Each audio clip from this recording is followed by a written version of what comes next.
When you know that you are queer, but your favorite drink is beer, that's gayish. You can bottom without stopping, but you can't stand going shopping, that's gayish. Oh, gayish, you're probably gayish. Well, life's just too short for narrow stereotypes, so it's gayish. We're also gayish. It's Gayish with Mike and Kyle. Hello, everyone in the podcast universe. This is Gayish, the podcast that's getting the raw end of the deal. Ooh, if we're lucky. If we're lucky, hope we're getting that raw end. I'm Mike Johnson. I'm Kyle Getz. We're here to bridge the gap between sexuality and actuality. And today, we're going to talk about family stuff. It's going to be great. You just got done visiting your family for the holidays, and now you can kind of think back to your overbearing mother, and we're going to reflect on why that is. Help you decompress a little. You know, new year, new you. New year, new you, new mom. Get a new mom is what I'm saying. Go find a new mother. Oh goodness. We're gonna talk about overbearing mothers, but first, Kyle, Mike, I lied to you in the production meeting. Oh, okay. I do have there is feedback. Oh, okay, sure. This is for Steve B. Your episode of Kathy Griffin is one of your best ever. Wow. Thanks for finally giving this icon, all caps, icon, her time in the spotlight. I had the pleasure of seeing KG live in Wendover, Nevada before the bloody head incident. I took a straight female friend and she enjoyed it more than she ever thought she could enjoy stand-up comedy. Thank you for mentioning her doc, A Hell of a Story. You have inspired me to watch it again. Kathy is a delight in every way. Kathy Griffin is our god and we whore after her. I'm sorry, we whore after her? That's what it says. Wow, we slutted up for Kathy Griffin. I guess so. I guess so. And then another one. Oh, sure. This one is about popes. I'm going to not read the name. There's no, listen, if you email us or text us and you don't say not to say your name, I might say your name. Yeah, for sure. This time I'm not going to. Okay. Or I'll just say the first name. Oh, yeah, just the first name. Okay, great. Hi, Mike and Kyle. I just listened to your podcast about popes. You mentioned several times the large percentage of priests that are gay. I wonder if my experience can explain why some gay men join the priesthood. I thought about becoming a priest when I was young. I thought one of the gifts that I had and would make me a good priest was the fact I was not attracted to women. After all, Catholic priests take a vow of celibacy.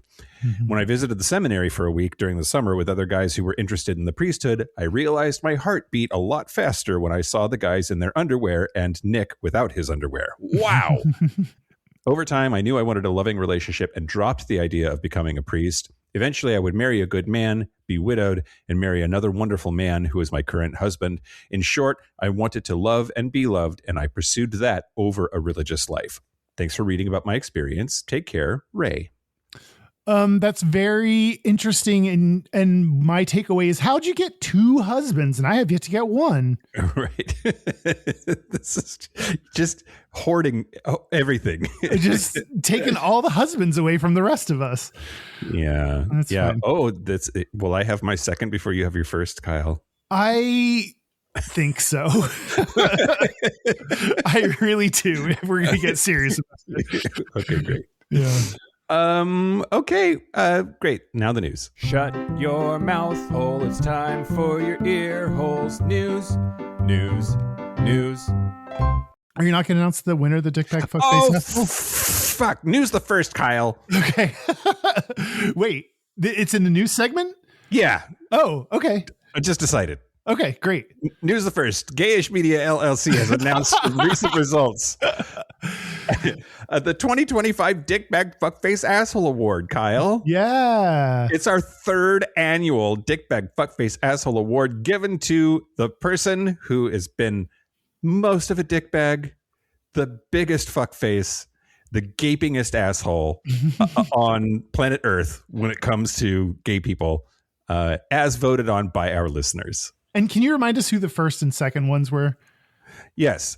The 2023 Dickbag Fuckface Asshole was Florida Governor Ron DeSantis. Mm-hmm.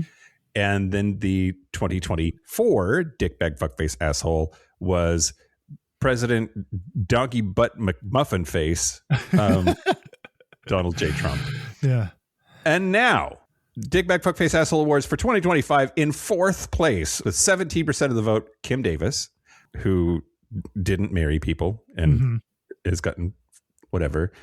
In third place with 21% of the vote, J.K. Rowling. Yeah, wow. I'm in third. I would have expected a better showing. Yeah. In second place, I'm so sorry, Canadians. You had a valiant effort. Good run. But Danielle Smith, who is the premier of Alberta, Canada, and a real bitch, was second. And so number one, and our dickbag fuckface asshole for 2025. Drum roll, please, Kyle.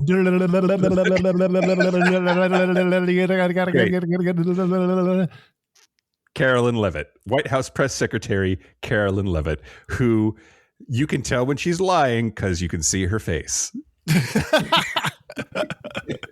Remind me what she did specifically that is heinous. Work for him and pretend that he's normal? Okay. It's just the mere fact of her job is horrendous to gay people. Yeah. And specifically, I had called out it was episode 434 that I nominated her. Thanks to Derek for keeping such good fucking notes. My God, somebody should pay him. It was that she was talking about this White House believes in biological reality. That was God. that whole speech. So just like made her transphobia real known. Yeah. Well, so next year is now. So nominations for the 2026 Dickbag Fuckface Asshole Award are right around the corner. I welcome recommendations. Yeah. Asterisk and may ignore them. But yeah. Do you have any predictions for 2026? AI. I think Claude from Anthropic is going to be maybe, who knows? I don't know. Kyle, we talked about and then didn't do a Dickbag Fuckface Asshole Lifetime Achievement Award. Yeah. Are you okay if I Yeah. Dickbag Fuckface Asshole Lifetime Achievement Award I want to give to James Clayton Dobson Jr., please. Who the fuck is that? He's the founder of Focus on the Family, and that motherfucker died this year. Oh, yes. That is a great one. The guy who started Focus on the Family, fuck that organization, fuck everything it stands for, fuck the fake data that they use to try to sell people on homophobia. Fuck it. Yeah, let's do it. I'm down.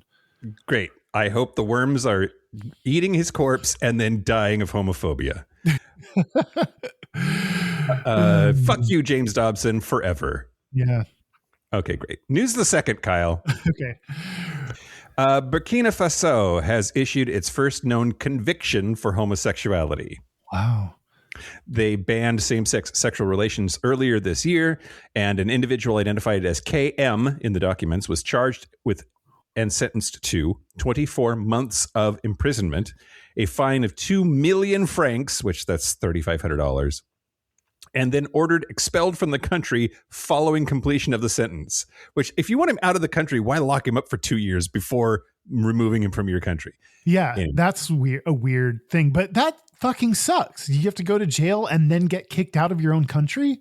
Yeah, and pay money? What if you don't pay the money? You're getting kicked out. Yeah, that's true. What are they going to do?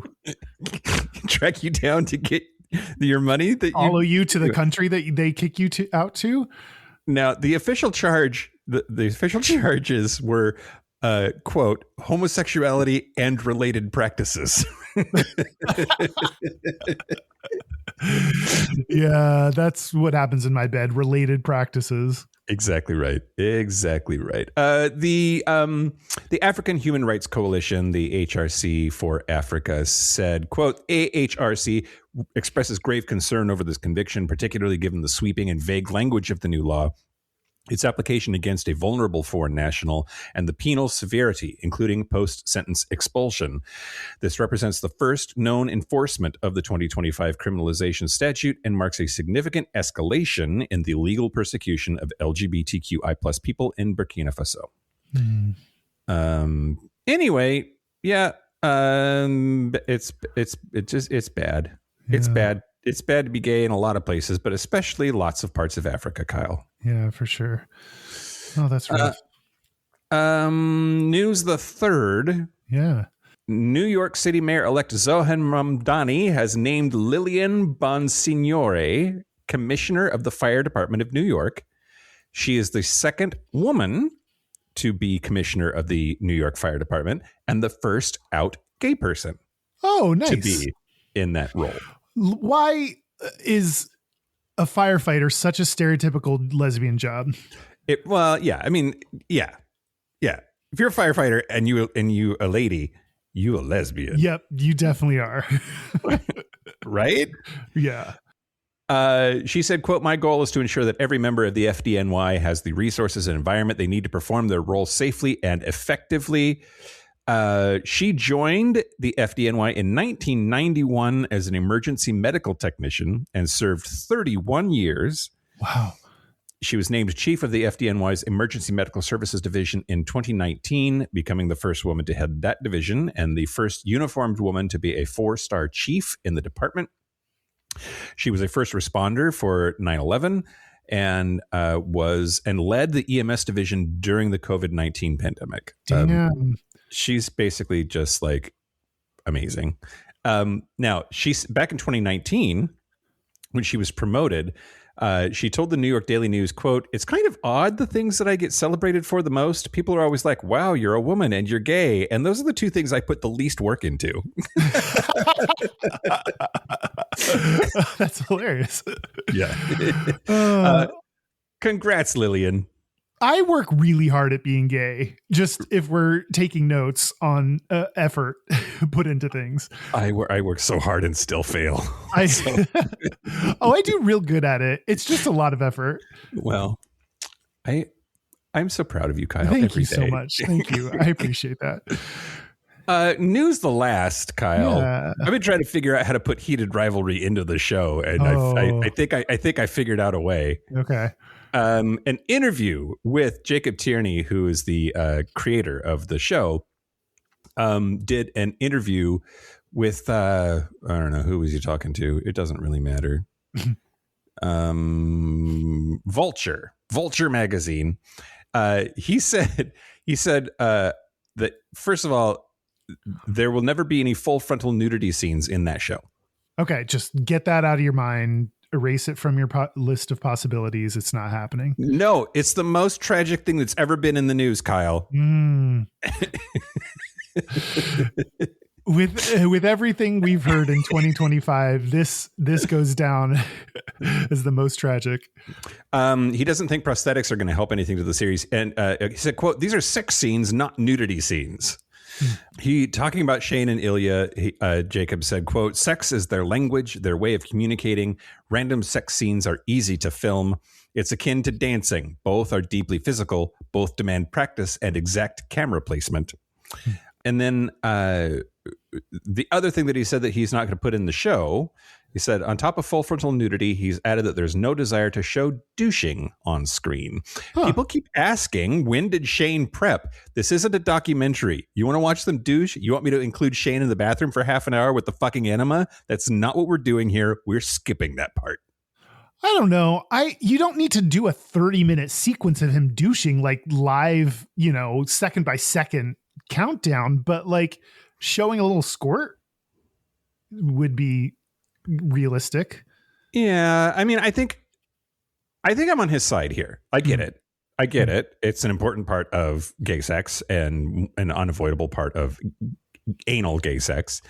And it's also like, that's not the point here. It's not like Looking, which was supposed to be more of a like introspective look into the inner lives of gay people. This is far more like romantic, like drugstore smut book, and straight people get to skip over those parts. You don't see like the woman like being on her period or taking care of her lady parts, or the dude going out to buy condoms, or like there's just a bunch of parts of sex that like we skip over for straight people. We can skip over the not so fun parts for gay people too, if that's the kind of vibe we're going for in a piece of work.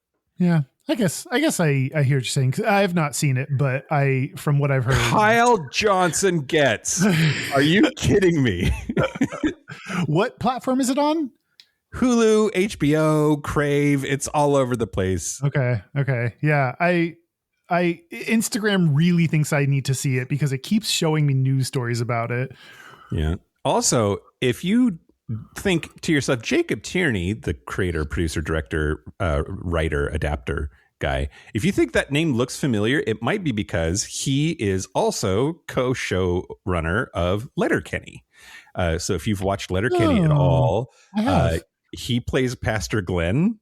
And is one of the head showrunners for Letterkenny, or was. Letterkenny has wrapped, but no way. Yeah. Anyway, and he just decided to make this pivot to like the most wildly successful gay show ever, which thank God. Anyway, that's the news, Kyle. That's the news. Speaking of wildly successful things, I want to thank our new Patreon members. Thank you to Brennanium. Brennanium.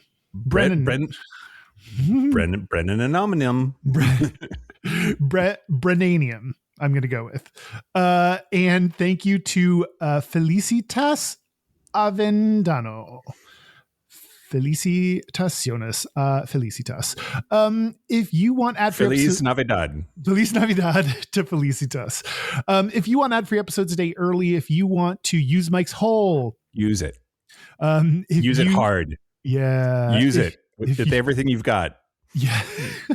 Use it like those scenes in Heated Rivalry.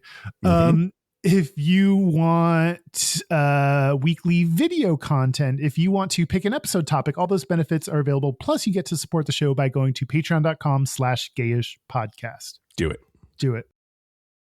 Do you want to talk about Overbearing Mothers? Let's talk about Overbearing Mothers, Kyle. Yeah. So why did you want to talk about this? This was your idea. Yes, this was my idea to do. This has been sitting on we have a list of topics that are extremely obvious and on the nose, and we just still haven't done them yet.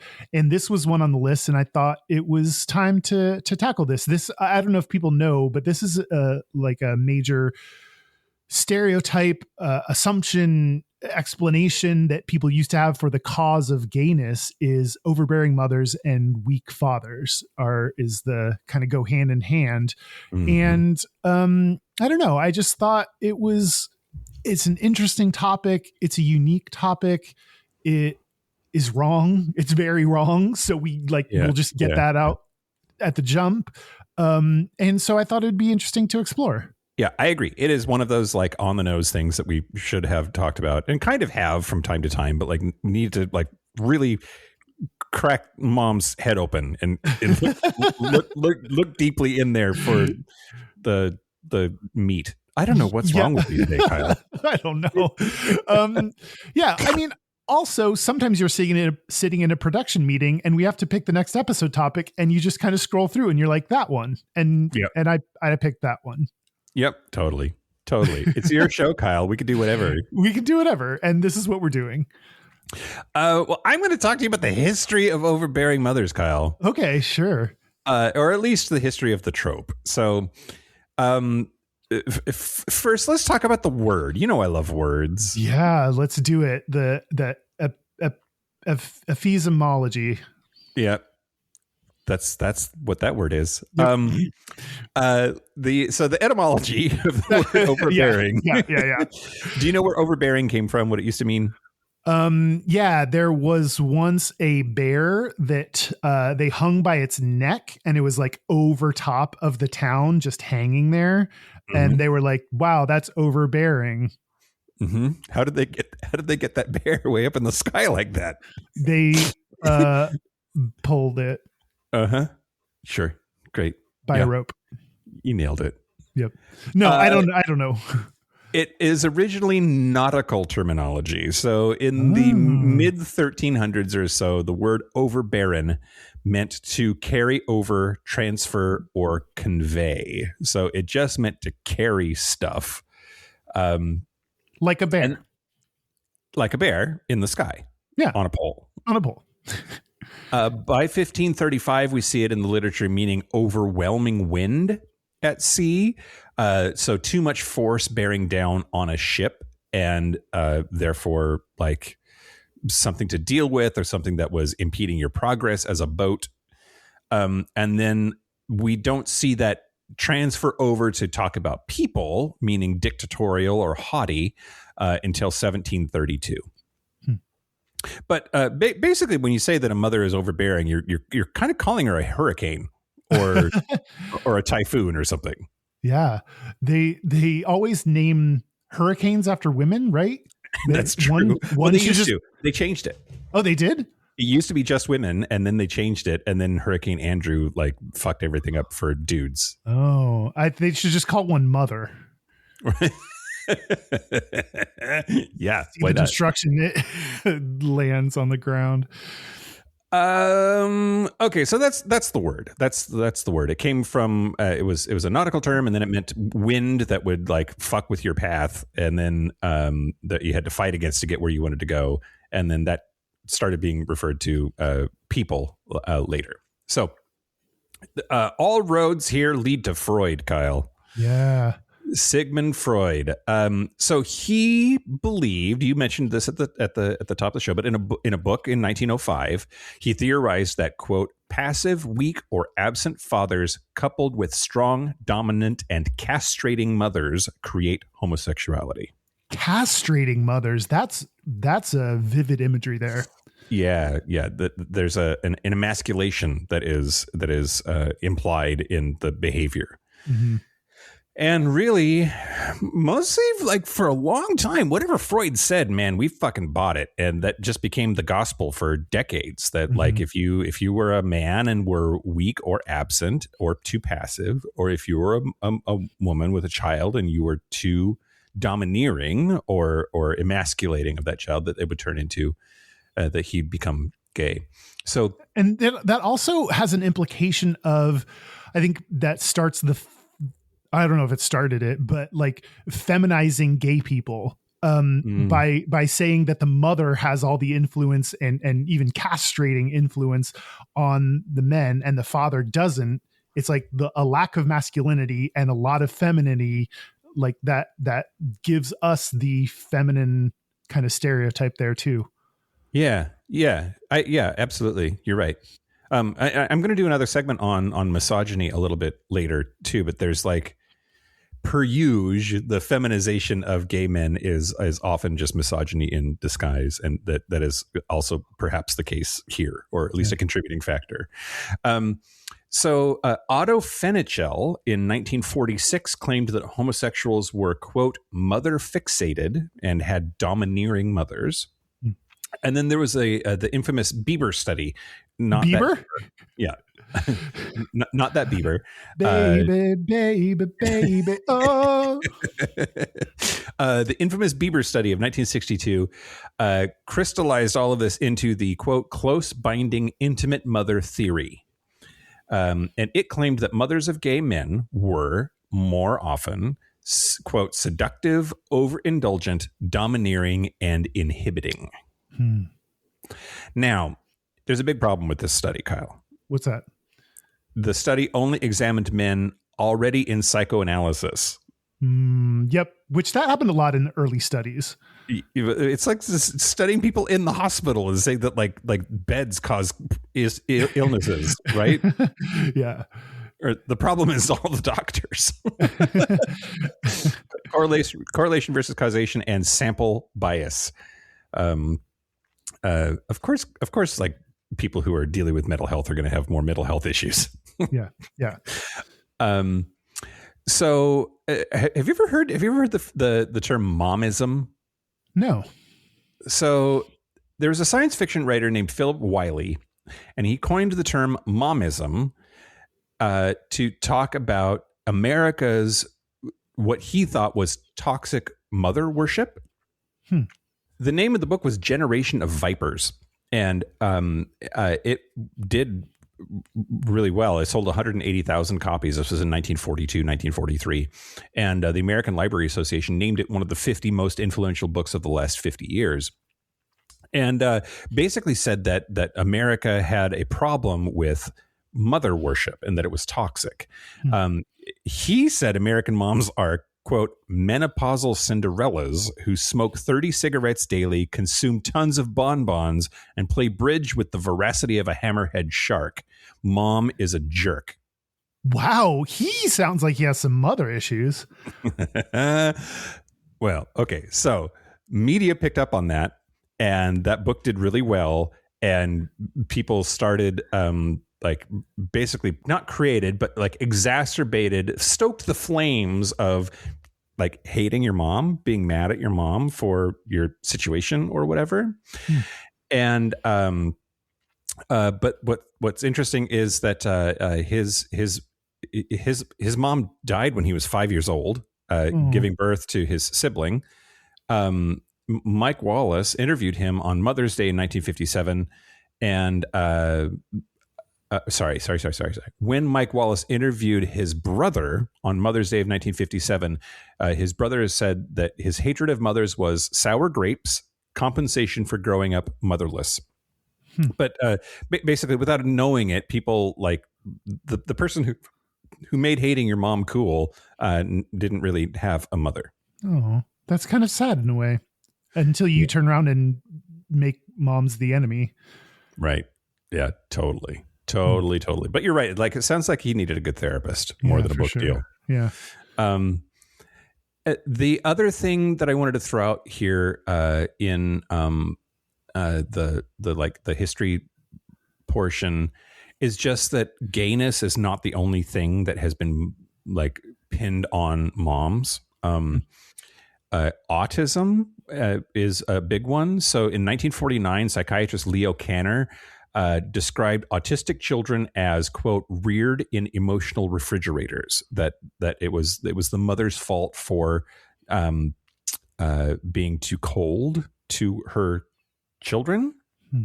And then Bruno Bettelheim weaponized that in his 1967 book, The Empty Fortress, and compared mothers of autistic children to Nazi prison guards. Jesus. And recommended that children be removed from their mothers as a, quote, parentectomy if they weren't, if they had the emotional parameters that were going to lead to that child being more likely to be autistic. Damn. It's hardcore, right? Yeah. Now, the theory was debunked by Bernard Rimland. But the damage was done.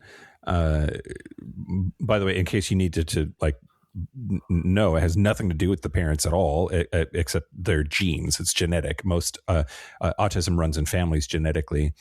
And there's a school of thought that the reason that these mothers were cold to their kids was because they were probably autistic themselves and passed that on to their kids through their genes. And that you're blaming the symptom for the cause, sort of. But the fact that we're just like so ready and willing to like pin it on the mom for like, she fucked up, that's why this kid is like this, is not new. It gets applied to a bunch of stuff, not just gayness, but definitely for large periods of history.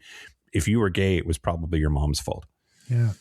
I don't know about your mom, but my mom takes on a lot of the like emotional burden of things that are not her responsibility. And I feel like this is just adding like more shit onto their plate of like, this is your fault and that's your fault. Like everything is like blamed on them when it shouldn't be. That really is a really shitty thing that moms have to deal with. Maybe that explains why some moms take on the burdens of like things that don't belong to them because they've been pinned on them for so long. Yeah, I mean, I think if somebody says, "Hey, this thing's your fault. This thing's your fault. This thing's your fault," like if it's society that says that, then like that's going to go in there. Like even the most like robust, self-confident person, I think, is going to have that erode their like barriers, so like, I totally agree with you. Is what I'm saying. Yay. You said you have some Gata, Kyle. I have just a hint of Gata that I'm going to talk about. A schmutzing? Just schmutz, just a little dash of Gata.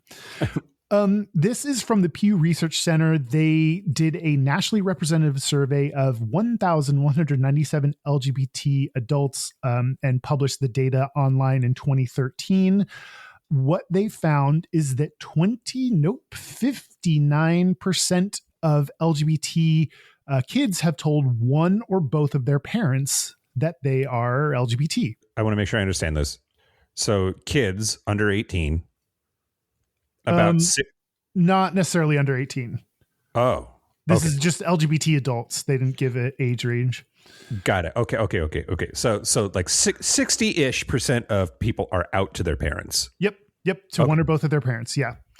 Great. And if you look at the mom versus the dad, 56% say they have told their mother about their sexual orientation or gender identity, and 39% have told their father.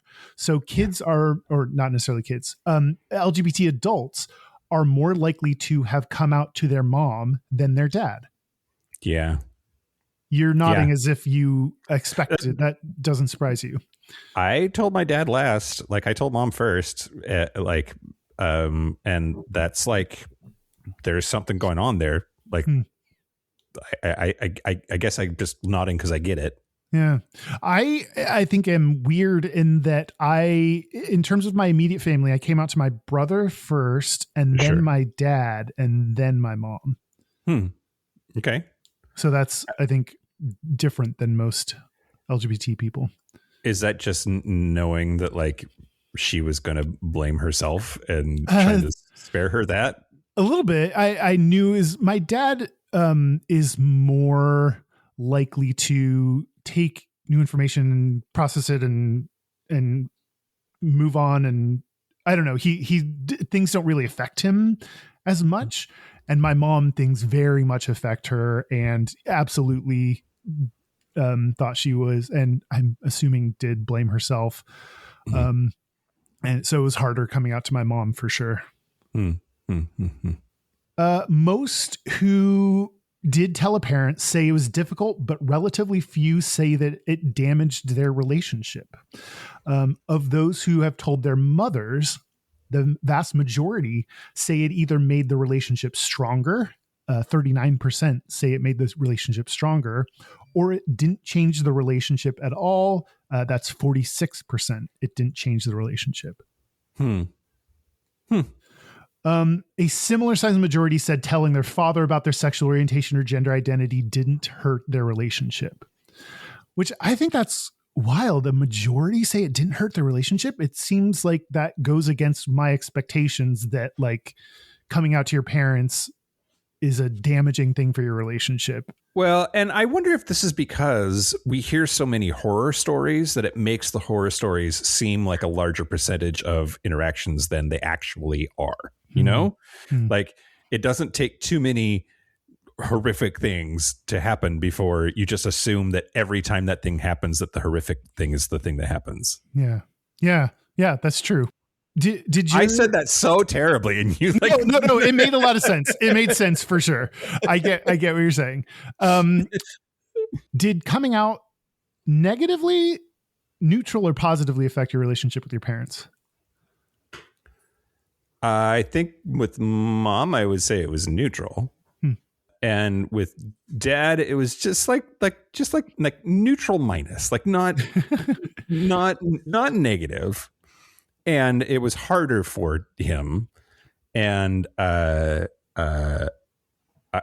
think that he blamed himself, or more to the point, he didn't want me to tell his parents because he thought that his parents would blame him for me being gay. And I resented that a lot. Yeah. I think mine short-term negatively impacted my relationship with my parents, but long-term positively impacted because I'm a more authentic, person with them now, get to share more about myself with them than before. I knew they had a hard time with it, and which is interesting because they're not religious. And I don't know that I've heard you say before that like it turned into a net positive though. Yeah. I do focus on the, like, when I talk about coming out to my parents, I think about the like really shitty time we had when I came out and all the fights we had and but I think long term now I can talk about boys and dating and relationships I had, and I can bring home, and I have brought home guys I'm dating to Christmas. And, there's that none of that, if I didn't come out to them, none of that would have happened, and I would have had a part of me kind of closed off to them. So yeah, I do think there's a net positive effect that that we got from me coming out.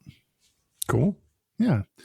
Among those who have shared their LGBT status with a family member or close friend, 20 is the median age at which they first did so. Wow. Yeah. I don't know if that seems earlier. I guess that seems just exactly right. I think I was 19 when I first, or maybe a little, around 19. So that's right around. Get out of the house, get into college, realize that easy access to delicious dicks is what your path to be. Then screw up the courage to start telling people 20's like that. 20's good. Yeah, it makes sense to me. So what I took away from that data is there is some kind of special relationship that LGBT people have with their moms that make them more likely to come out to their moms. So we're talking about, mother-son relationships, and there is something there that I think is interesting and worth exploring. It's not, clearly it's not that they're overbearing. That's not the truth, but there is something going on there that I think is interesting. Yeah. Okay. I do want to talk about biology for just a little bit because, while we might blame an overbearing mother for a gay person, you can't deny that every gay person has a mother. Oh, I can deny that because you can have a father and be born from a trans man. Yes, you are correct. Thank you. I've done it again. I've bested you, Mike. Yeah. Someone with double X chromosomes is likely involved. Yeah, sure. But so I just want to talk about some of the biology here because I talk about this in the book. So if you want the full story, go ahead and buy our book at gayishpodcast.com/book. Very, very nice plug, followed by a very bad burp. Yeah. It happens. Highs and lows. There are a couple of things that aren't necessarily the mom's fault, but that definitely she's involved. So the fraternal birth order effect is the thing that I'm talking about. The more older brothers a man has, the more likely he is to be gay. Asterisk on man. We mean penis havers. Mm-hmm. This is shorthand. I want to acknowledge that. But each additional older brother increases the odds by approximately 33%. But only biological older brothers count. Stepbrothers, adopted brothers, no effect. We've studied that.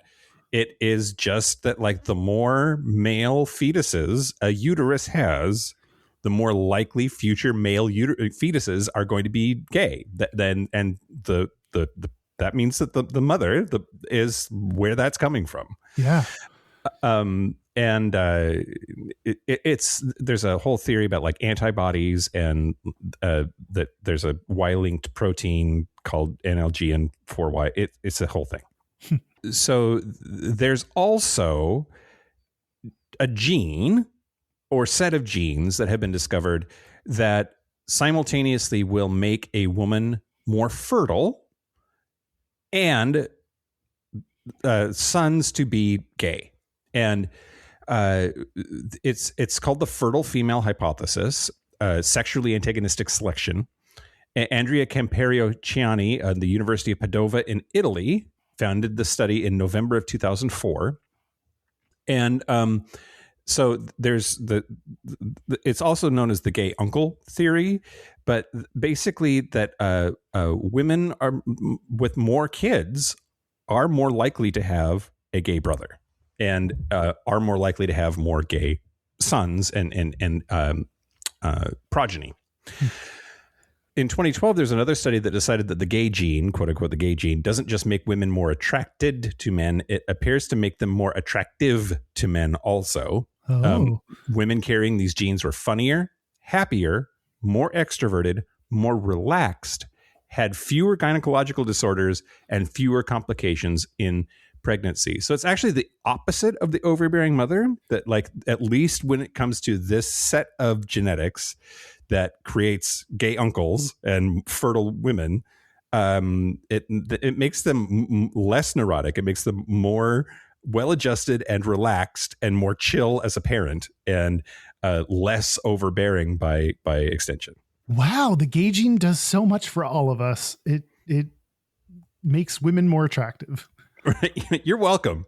I didn't expect that from a gay gene. The Lord works in mysterious ways. She sure does. She sure does. She sure does.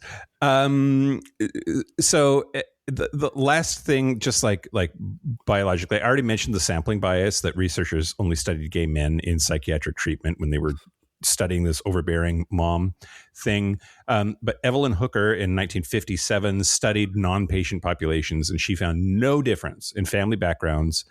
The APA removed homosexuality from the DSM in 1973 after a scientific review concluded that it is not caused by parenting. And there is this theory that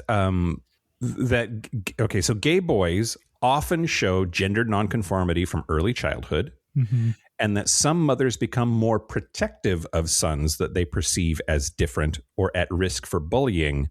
So the overbearing behavior, if it even exists, might be a response to the child being different, not the reason that the child is different. So child exhibits gender nonconforming behavior. People are likely to bully him because of that. Mom becomes protective over bullied child because she cares and loves her child and wants to protect them from that. And then that behavior gets blamed for the kid being gay. Interesting.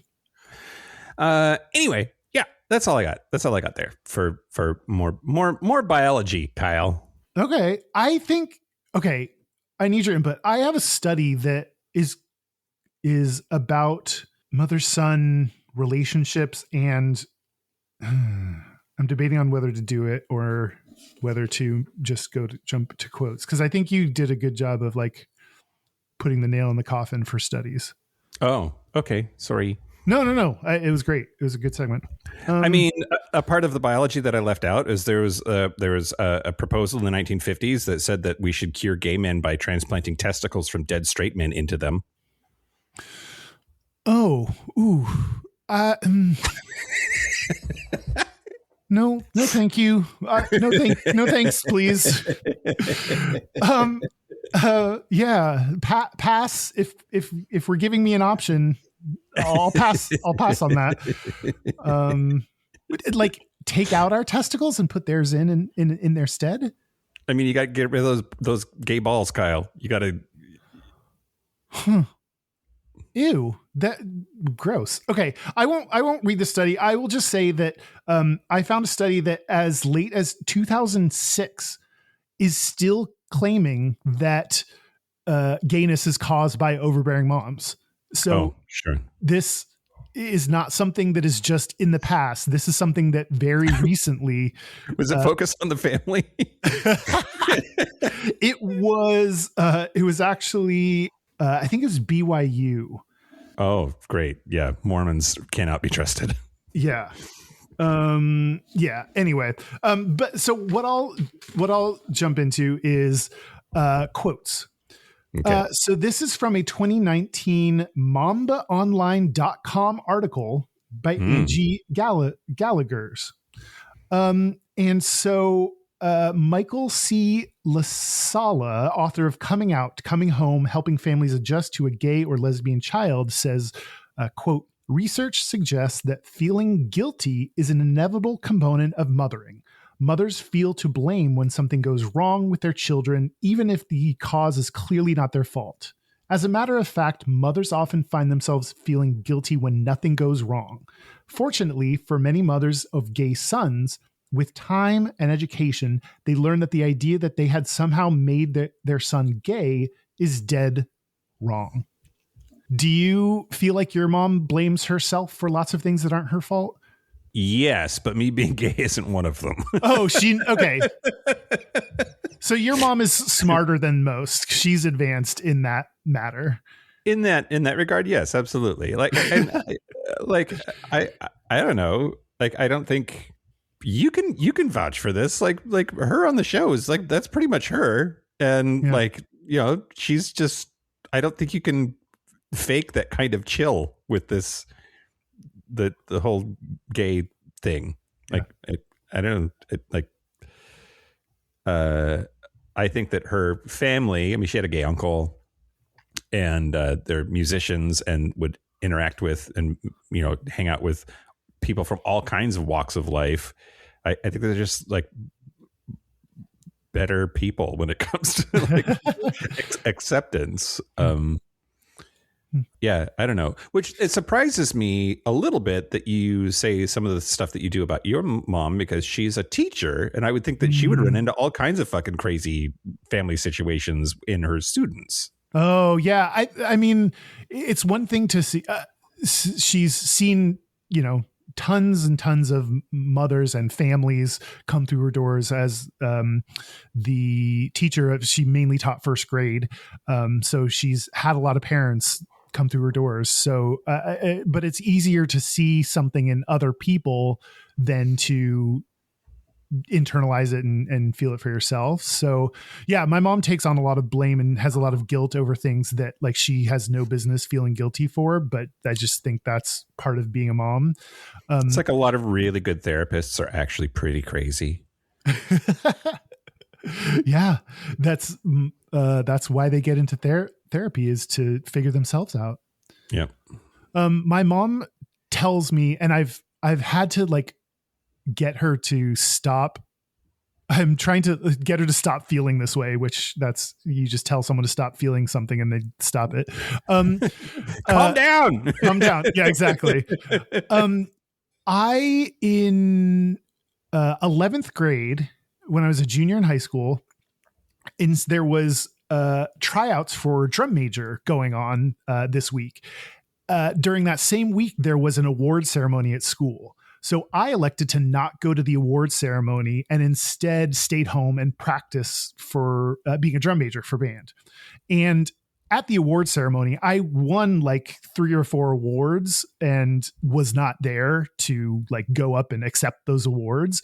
And my mom has told me that she feels guilty that I was not there to accept those awards, that she should have like encouraged me to go, or I should have been there, or I don't know what what part of it is hers to blame. But I've told her, Mom, I would pick the same thing in a heartbeat. I would, being a drum major for band was way more important to me than accepting an award for being like the best student in Spanish class or whatever. Like, so I've had to reassure her that I made the right decision then. I would stand by it and do it again today. And you can, you know, let go of the guilt that you feel over that situation. And I think did she think maybe she coerced you into staying home?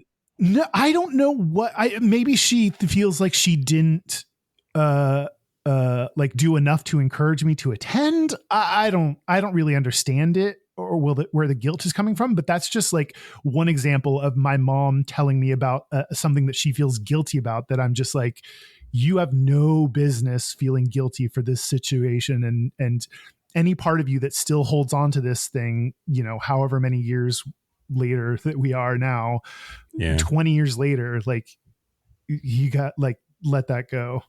Yeah. Interesting. Anyway, next quote I got is from the author of the article, Angie Gallagher, said, quote, "Not many significant studies have been done to try and explain the reason why gay men often have close-knit bonds with their mothers. Perhaps it is a relationship that needn't be defined according to stringent scientific investigations. Perhaps it simply boils down to having someone who is our consolation in sorrow, our hope in misery, and our strength in weakness. Perhaps this is simply the woman who taught us about love, mercy, sympathy, and forgiveness against the social conventions and religious rites that have governed her life up to that point." And so like, this is trying to understand, like I mentioned, there is some kind of special relationship that LGBT kids have with their mom. And it's not that she's overbearing. And it sounds like there haven't been studies into what that relationship is or why that's there, which I like. This quote kind of like says, maybe it's maybe we don't need scientific studies. We need scientific studies. I reject that part of this quote. I think we need studies to learn more about that relationship, and we can't just hand wave it away. But I don't know. Maybe there is a lot that moms offer as part of growing up that make her our confidant. Yeah. Yeah. I also think that like gay men, I think have once they're out and more secure in themselves, especially, have this sort of permission to not be the stoic, emotionless straight guy. And I think that it's likely to allow them to have better relationships with women in general. And their mother happens to also be a woman, right? Like, and that maybe that's part of the phenomenon of these like relationships that gay dudes have with their moms. Yeah, we get to open up a little bit more emotionally. We get to violate the masculine stereotypes that come along with just being a dude, which I think helps us. I think you're right, helps us connect with women better. And that you're right, that I think better relationships with women include your mom. Yeah. I like that. Your mom. your mom.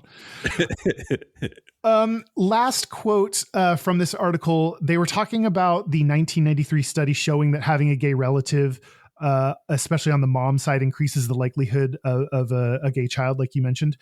Author and activist John Calendo writes, mothers, it seemed, were indeed affecting their son's sexual destiny, but not in the way expected. The discovery turned the moral debate on its head. To the degree mothers played any role in homosexuality at all, the part seemed to be a mere biochemical walk-on. Mother Nature, not Mother Nurture, cast the deciding vote. Yeah. I don't know that it's interesting because I agree that the study, this 1983 study, turned it on its head, but I don't know that like society followed right away. Like when science comes out with an explanation for something, society doesn't automatically change. Like, oh, learn new information, automatically change our perception of this, and now we move on. Like, half of this country digs their heels in and goes the opposite direction as fast as they can. Exactly. Oh, it's only gotten worse. But yeah, so I think this quote gives, I don't know, it gives people a little bit too much credit of, just this study upending our beliefs. But yeah, moms do play a role in their son's gayness, and it's not how we thought. And it's Mother Nature. It's nature, not nurture. Yep.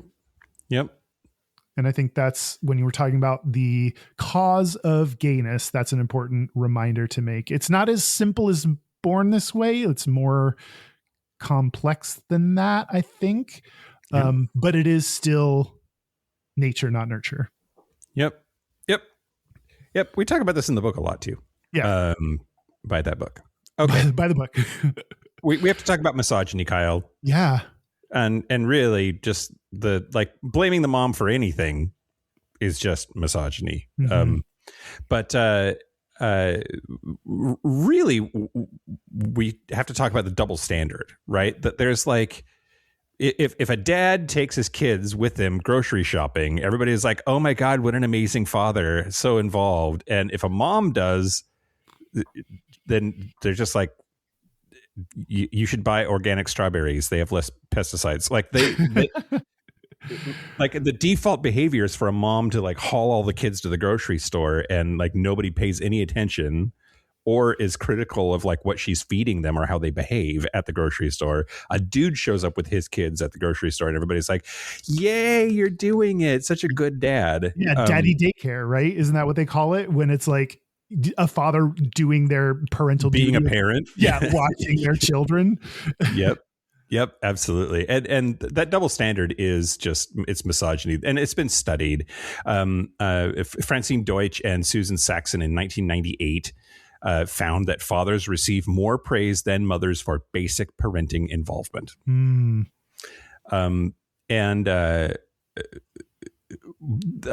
Harper's Bazaar had this article about all of this, and there was a quote that sung out to me. Quote, "What makes a good father can be as simple as love and provision. What makes a good mother is a list a mile long full of contradictions." Interesting. Overbearing mothers are seen as negative and intrusive, whereas overbearing fathers are considered positive and protective for doing exactly the same behaviors. That was one of the findings. So there's lots of feminist scholars who've written about this over and over again. There's this book by Andrea O'Reilly called Monstrous Mothers, Troubling Tropes. It's not that old. It's from 2021. But it talks about how moms are like our favorite and easy scapegoat for stuff. And I mentioned this earlier, but like Betty Friedan wrote in this book called The Feminine Mystique in 1963, quote, "It has been discovered that the mother could be blamed for almost everything. In every case of history of a troubled child, alcoholic, suicidal, schizophrenic, psychopathic, neurotic, adult, impotent, homosexual, could be found a mother as the cause." There's this idea of the schizophrenogenic mother theory. In 1948, there's a psychiatrist named Frida Fromm-Reichmann that there's mothers who supposedly caused schizophrenia by being hostile, rejecting, cold, domineering, overprotective, or perfectionistic. I meant to put this up in the part where I was talking about the other things that moms get blamed for that is absolutely not true. But also, this appears to go across cultures. It's not just Western culture that has the idea of the overbearing mother. Oh, that's interesting. Like the Jewish mother stereotype. Are you familiar with that? Yeah. You never write, you never call, that whole thing. But Joyce Antler wrote, quote, "The image of the Jewish mother has been shaped by Jewish men whose deep-seated anxieties about cultural assimilation and toxic misogyny collided to produce a singularly negative picture of Jewish womanhood," which is interesting. In Italy, there's a similar thing. That's Western culture, but in Italy in the 1950s, there was this term mamissimo or mamismo that appeared. But basically blamed moms for everything in Italy's like problems that they were having at the time, like adult children living at home, low birth rates, like all of it was blamed on Italian moms being too protective. But really it was like housing was too expensive. There was too many unemployed people who were young people. Basically all the problems we're having right now in the United States. How about tiger moms? You familiar with the tiger mom trope? Isn't that Asian moms? Yeah. Amy Chua published Battle Hymn of the Tiger Mom. There was a Wall Street Journal article called "Why Chinese Mothers Are Superior," and about that book.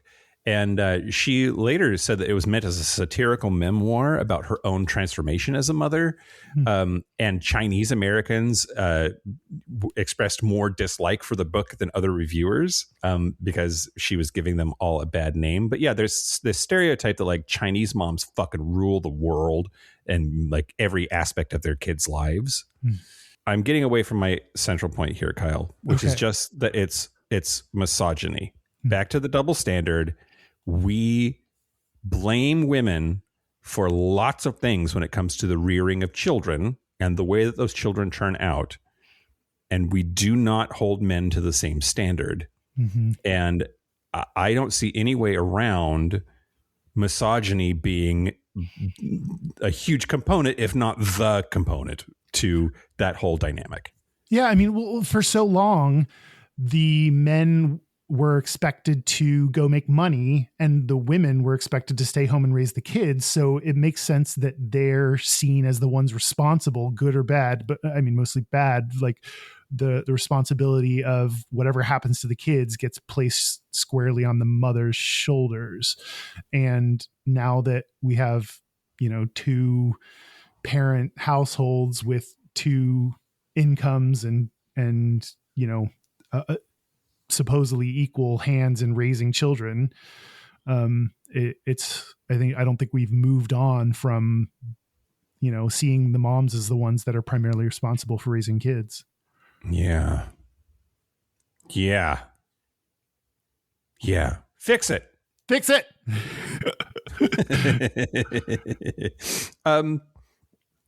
Yeah. What do we do? What do we do about that? Because I also think it's that maybe the same misogyny that like then points to gay men and like they've been feminized by their overbearing mother, and like that's part and parcel with like viewing them as lesser or as lesser men. And why is that a problem? Because misogyny, like it's all interrelated somehow. Yeah, it's interesting because I think the root of this stereotype makes the assumption that being gay is bad. So we're trying to say like, why is this bad thing happening? It's because the moms, they get blamed for it. But I think this is not what you asked, but I think it's interesting that part of the root of this comes from the idea that gayness is inherently bad. And now that we're hopefully, I don't know, I was going to say beyond that, but we're not past that at all.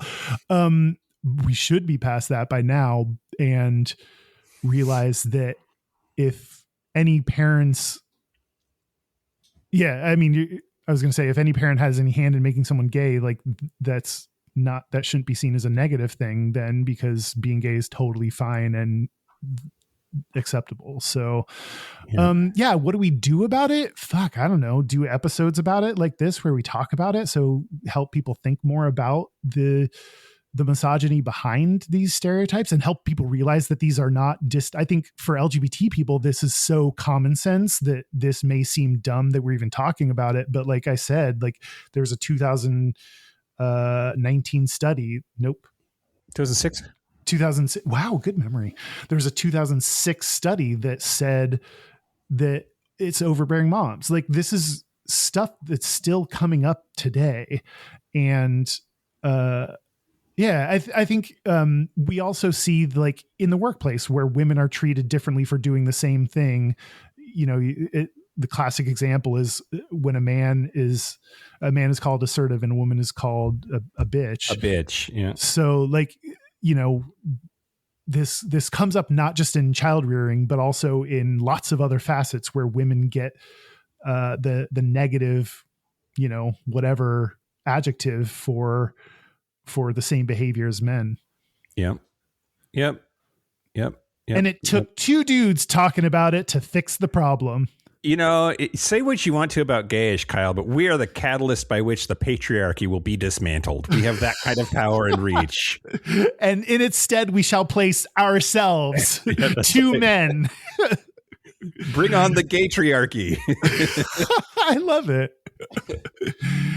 Well, in the Patreon segment, I'm going to talk about some famous, both real and fictional, but famous overbearing moms from culture. So we have that to look forward to. But okay, I am going to do an Ask Reddit, and I'm going to kind of turn this steer this ship a little bit in a different direction. Yes, Daddy. Because I want to talk about what if your mom actually is overbearing. Oh, okay. What if? This Reddit is actually from Quora. And the question is, what are some ways to deal with an overbearing and controlling parent, parentheses, a shovel, mother, to hit them over the head and then dig them a grave? Yep. That's all you need. Okay. Problem solved. This is the second mention you've had to murdering your mother. How I Murdered Your Mother. That's a good TV show idea. How to Get Away with Murdering Your Mother. How did it affect you growing up, and how can one cope now as an adult? Okay. And I have a few answers that I wanted to read. First, enjoy the thrill of saying no and embracing freedom. And in fact, the overbearing parent is truly pitiful. What a miserable specimen. And this can help you to develop empathy and compassion. A parent like that makes you want to be the opposite, and you can. Take no personal responsibility at all for the parent's overbearing nature. Feel no guilt. Now spread your wings and pursue your dreams. Enter into... Spread your legs and pursue your dreams. If you're me, for sure. Enter into professional counseling so you get mature feedback as you heal. Realize to what extent you may be reacting to years of domination. Learn to rely on your heart. Learn to laugh, sending you curiosity. This was a weird. It was a weird answer. I thought it was. It had some good points in it, but it was also overall kind of weird. The tone could use some work, maybe. But also, everyone should be in therapy always for every reason. So if that's the central point there, just like go talk about it to somebody who's a professional. Yeah. Tones down. Yeah. Okay. So some of the good points are enjoy the thrill of saying no. That's, I think, something that is really difficult to learn when dealing with your parents, and something you got to do as an adult. I feel guilty thinking about saying no, much less actually saying it. Oh, for sure. Me too. It's interesting that in this answer, they talked about using the overbearing parents, the experience of having an overbearing parent, as a way to develop empathy and compassion. That's trying to find the silver lining that I think is maybe a useful thing to try to, like, what do I take away from all this overbearingness? Don't be mad. Feel sorry for them for being fucked up. a little bit. Take no personal responsibility for your parents' overbearing nature. I thought that was really helpful advice, because I think we can place the burden on ourselves to, like, especially like as kids go into therapy, we're much more mentally health aware these days, and then try to take some of those lessons back to our parents. We think that we have to fix our parents. No. And that's just not going to happen. No. Another answer is, one thing I would do is try to understand what's going on with that person. There are loud and quieter ways to respond. People need to control their own lives eventually, but over-controlling another's is too much.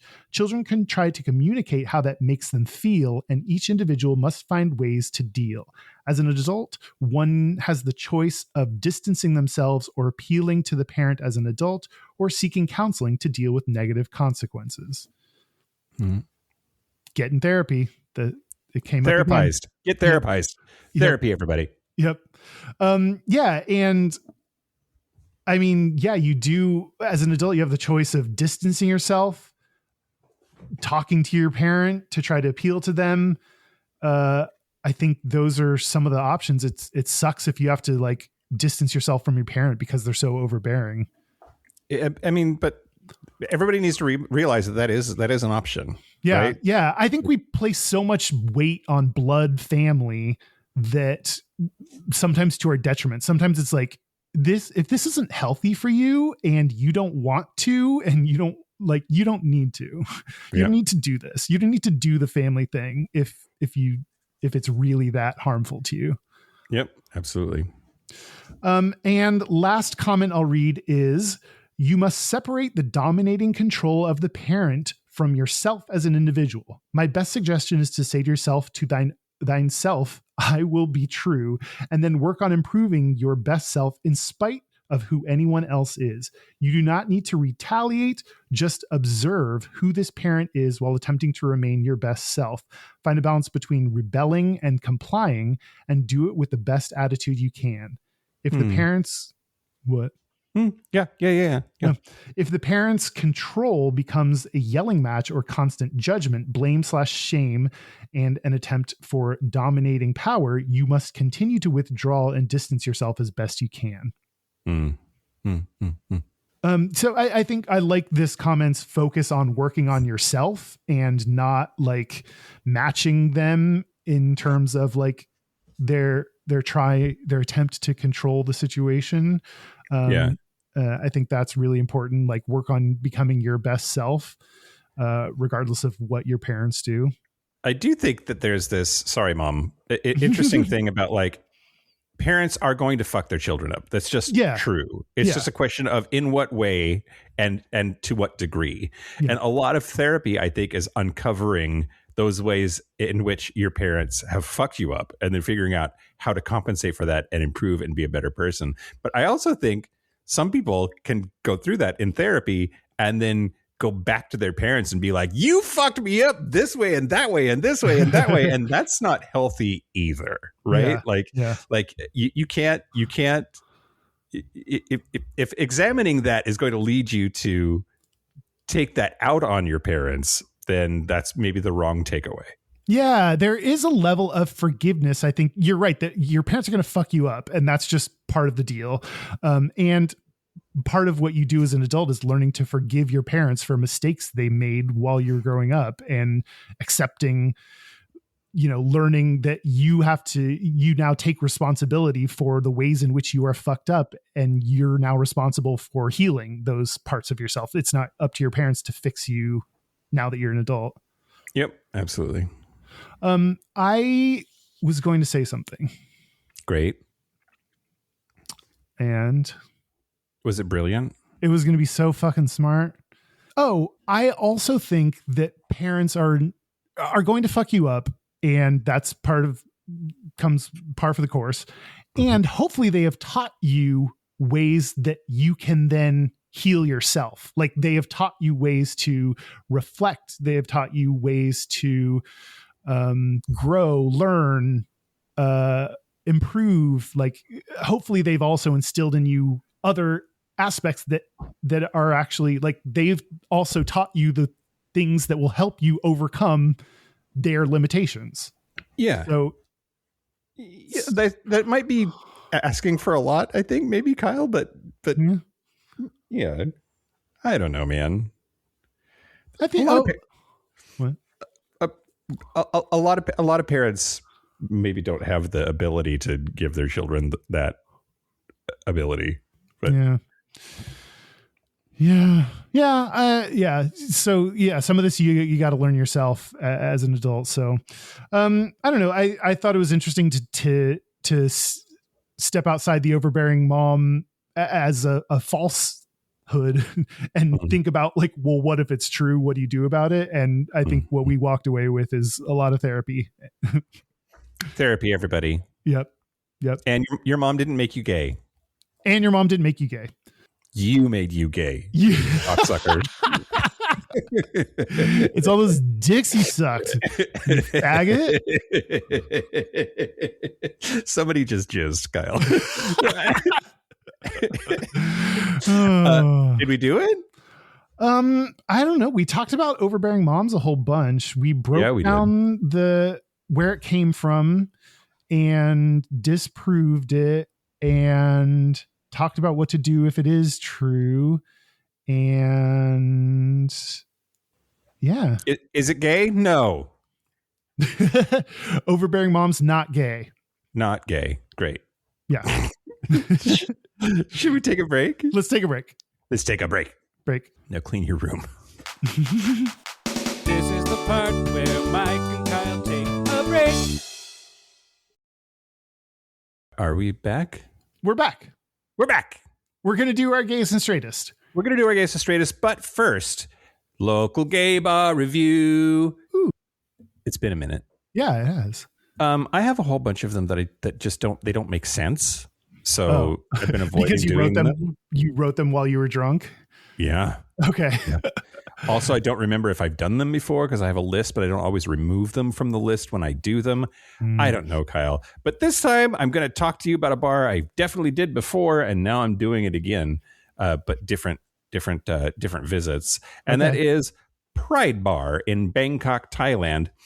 Been a little bit avoiding this one because I that's the night that I got roofied by a go-go boy and lost a lot of money.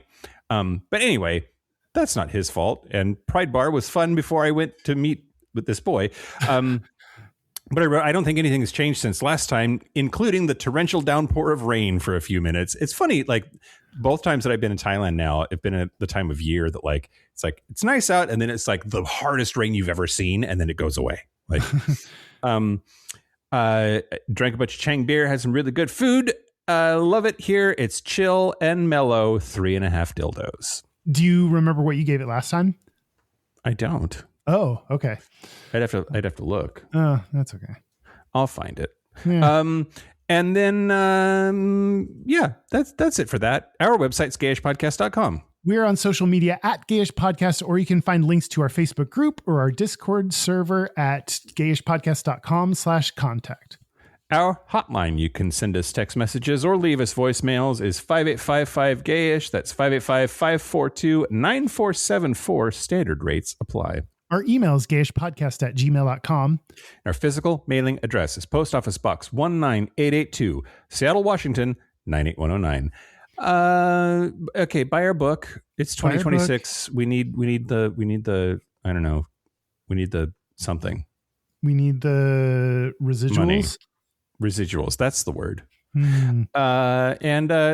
Come on the cruise. The cruise is like barely a year away now, Kyle. Yeah, it's next year. 2027. By the time this comes out, it'll be next year. That's wild. Yeah. Gayishpodcast.com/book, gayishpodcast.com/cruise. Yep. Let's do our Gayest and Straightest. Let's do our Gayest and Straightest. Get the fuck out of here. Okay, I'll go. Okay. My gayest is wearing my Sisters of Perpetual Indulgence shirt. I wore it when I went home to Houston for Christmas. My dad looked at my shirt and said, "I don't want to know what that is." Oh. And I said, okay. And we didn't talk about it. My straightest is I look at my nails like a straight dude. And I don't know how to describe this motion. Like you make your hand into a fist almost, and you look at your nails like that rather than putting your hands out like you're holding out the number 5. Like that's the gay way to do it. Oh, okay. Yeah. When I look at my nails, I do it like a straight dude because I've been trained by like elementary school kids that if you do it not to do it the gay way, or you're gay, to do it the straight way. Okay. All right. Yeah. Now you have me questioning, like, if I was to do it, like, I think I do it the 5 way, like the high 5 way. Yeah. You're gay. Gay. I didn't even realize I was doing something gay, Kyle. That's really sad for me. Yeah, that's that was like a little gotcha thing that they do in elementary school. They'd be like, "Oh, you have something in your nails," and then if you looked at your nails the gay way, then they'd call you gay. Oh God. See, the gotcha thing for us was like putting dicks in your mouth, but whatever. Gotcha. The gayest thing about me this week was receiving a secretly sexy Christmas card. Ooh. A friend of mine, friend of the show, actually from Boston, put secret messages in it that not that secret, but I thoroughly enjoyed it. It was very fun and it was very gay. Nice. And then the straightest thing about me this week, wearing this flannel and this hat, having the cashier at my local store say, "I like your whole vibe." And like, I felt kind of like I was being complimented for how straight I looked. Nice. You pass as straight. I passed, Kyle. Yeah. For once in my life. We have a listener's Gayest and Straightest. We do. This is from Jason from San Diego. Hey, Kyle and Mike. It's Jason from San Diego. Checking in with my Gayest and Straightest for the week. My Gayest for the week is I could not stand getting in my shower and having the shower head spray a little dab of water on me before I got in the shower. So I took the thing apart, soaked it, made it better. Wow, what a feeling. That felt good, but pretty straight to take a thing apart that I have no idea what works inside of it. My gayest for the week is convincing myself that the zucchini muffin is better for me than the cinnamon and brown sugar muffin because it has vegetables, and then suddenly realizing you fooled yourself. All those carbs are going to get you. Disappointment, depression, get to the gym. That's pretty gay. Anyway, hope you guys are doing well. Thanks for the podcast and the episodes. Really enjoy it. Have a great day. I think the gayest thing about convincing yourself that like the zucchini is a vegetable, therefore these muffins are better, is just the capacity for self-delusion. That's the gayest part. Oh, that's very true. We're very good at that. And I love taking apart something and putting it back together without knowing what you're getting yourself into as the straight thing, because that's super straight. 100%. Absolutely. Yeah. If you want to send to your Gayest Straightest, we have a little bit of a backlog now, I think, but like we love them. Let's have them. It's 5855 Gayish. Yeah. And remember to use Mike's Hole. If you have that Patreon level, make sure you're sending in your 100 words. It's right here, everybody. It's right here, just begging to be used. That's it. Thank you to all of the moms out there, overbearing or not. Exactly. And thank you to all the dads, weak or not. Yeah, exactly. And thank you to our super Gapbridgers. Thank you to Adam Y, Locomotive, Simon Srirachi, Kaylee Adams, Kit Oliver, Kobe, Gordon, Squaggle, Andrew Bugby, William Bryant, John Crowley, Stephen Porch, Yost Osel, Jonathan Montanius, Forrest Nil, Steve Douglas, Explosive Lasagna, Michael Covington, Thomas B, Dusty Sands, A. Coleman, Chris Cacciatorians, and Jerome York. Thank you for your support. Thank you for your money. That's it. This has been Gayish from the Chris Cacciatorian Studios. I'm Mike Johnson. I'm Kyle Getz. Until next week, be butch, be fabulous, be you. See ya. See you next week. Happy New Year. Happy New Year.